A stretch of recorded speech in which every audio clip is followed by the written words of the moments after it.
धरती को नमन।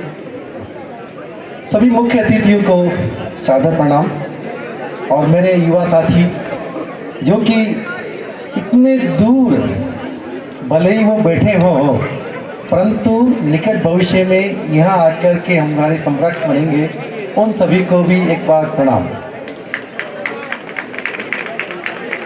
जब मैं इस प्रांगण में प्रवेश कर रहा था एक शब्द आया, उत्कर्ष।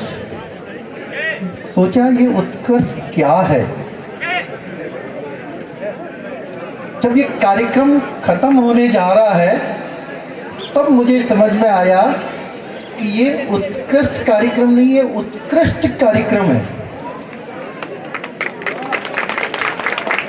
भले ही मैंने प्रारंभ उत्कर्ष से किया है पर यहाँ आते आते मुझे लगा जिस ढंग से आपने प्रस्तुतियाँ दी है वो उत्कृष्ट से कम नहीं है। तो आज सभी इस उत्कृष्ट कार्यक्रम के लिए मैं सभी से चाहूँगा कि एक बार जोरदार तालियां। और इस उत्कृष्ट कार्यक्रम को सफल बनाने के लिए जिन प्रतिभाओं ने, जिन प्रतियोगिताओं ने भाग लिया और जिन्होंने इसमें अपना योगदान दिया वो सभी आपके सामने हैं। देखिए उत्कर्ष में पहला शब्द आया है यू। यू का से कौन? आप सभी। All students they are you, they are part of this programme. इसलिए क्या बना ये है you. You means all students. उसके बाद आया देखिए टी, ऑल टीचर्स। जितने भी टीचर्स ने इसमें योगदान दिया है, इस कार्यक्रम को सफल बनाया है। पहले यू स्टूडेंट्स, उसके बाद टीचर्स, उसके बाद के मीन्स इसके प्रथम नागरिक कोचिटा जी, हमारे प्रिंसिपल साहब इस कॉलेज की, जो कि के नाम से कोचिटा जी हैं यहाँ के प्रिंसिपल साहब।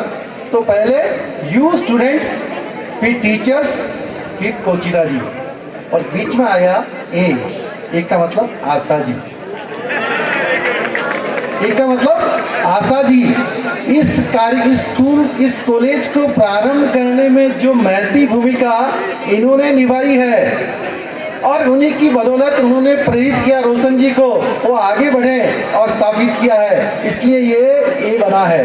और एक के बाद आए हमारे आर के जैन साहब। उसके बाद आए आर के जैन साहब, जिन्होंने ये नहीं देखा कि मैं इस कॉलेज का डायरेक्टर हूँ, उन्होंने इस कॉलेज को एक पितामह और मातृमय भूमिका दी है, इसलिए वो आए हैं आर के जैन साहब। और उसके बाद आए हैं एस संचेती जी, रोशन लाल जी और संचेती जी प्रतीक जी, वो तो आगे ही हैं और उनके आगे पुष्प करने वाले हैं प्रतीक जी।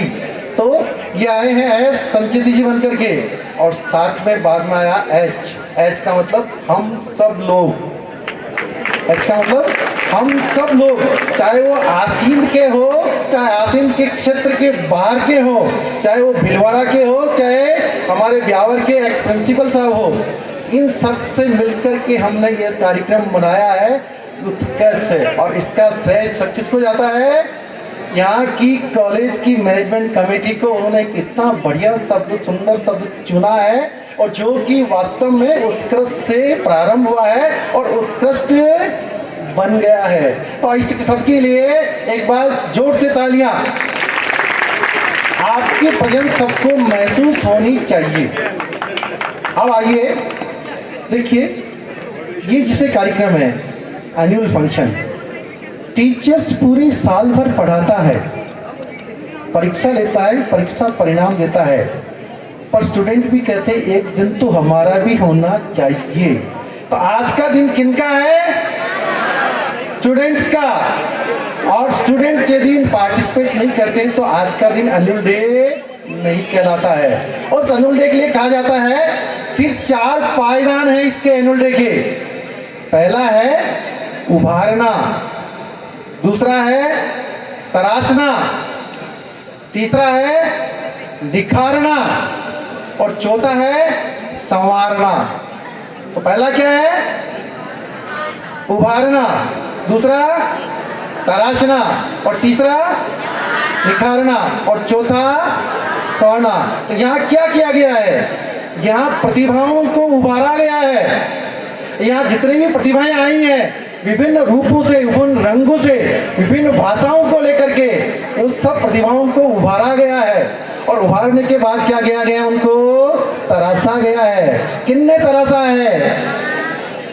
किन्ने तराशा है? आपके सामने जजेस बैठे हैं, टीचर्स बैठे हैं, जिन्होंने उनको तैयारी कराई है, उनको तराशा है। जो रॉ मटेरियल लेके आए उन प्रतिभाओं को तराशा गया है, और तराशने के बाद उनको निखारा गया है। यहाँ तक लाए हैं उनको निखार करके, और जब संवार करके जो प्रतिभा आए हैं तो उसके बाद परिणाम की बारी आई है कि कौन सज धज करके, संवर करके।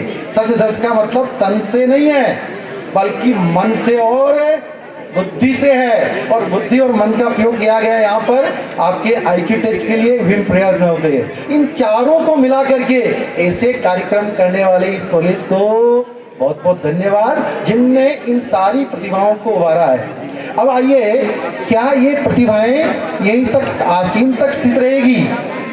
हम ये चाहेंगे ये कॉलेज इस एरिया का एक लाइट हाउस बने। लाइट हाउस का क्या काम है? पूरे क्षेत्र में रोशनी देना। तो ये कॉलेज विद्या के क्षेत्र में, प्रतिभाओं के क्षेत्र में सभी को रोशनी बिखेरे और अपने आप में एक महत्वपूर्ण आयाम स्थापित करे, चाहे वो खेल में हो, चाहे शिक्षा में हो, चाहे संस्कृति में हो, और चाहे किसी भी प्रकार के कंपटीशन में हो। इसके लिए मैं कहना चाहूँगा कि जिन प्रतिभाओं ने यहाँ कार्यक्रम दिए, हो सकता है कि कुछ कार्यक्रम कॉपी किए गए हों, और हम क्या चाहते हैं? हमारे कार्यक्रम ऐसे बने कि कल दिन वो कॉपीराइट बने। वो कॉपी नहीं बने, क्या बने? कॉपीराइट बने, और लोग पहचाने उन्होंने कॉपीराइट का काम किया। इतना अच्छा कार्यक्रम दिया है कि जो कार्यक्रम उन्होंने चुना है वो तो गौण रह गया है, और व्यक्ति की प्रतिभा कॉपीराइट बन गई है। तो मैं चाहूँगा कि आप कॉपी नहीं है, आप कॉपीराइट का काम करें, तभी ऐसे कार्यक्रम आगे से आगे बढ़ सकेंगे। मैं अधिक समय नहीं लूँगा क्योंकि समय की मर्यादा है और बहुत संख्या है। तो मैं और भी, हालांकि कभी मेरे को मौका मिलेगा फिर आपके सामने उपस्थित होऊंगा और आपसे रूबरू बात करने का प्रयास करूँगा। अब आइए, आपके लास्ट संवरने वाली बात है।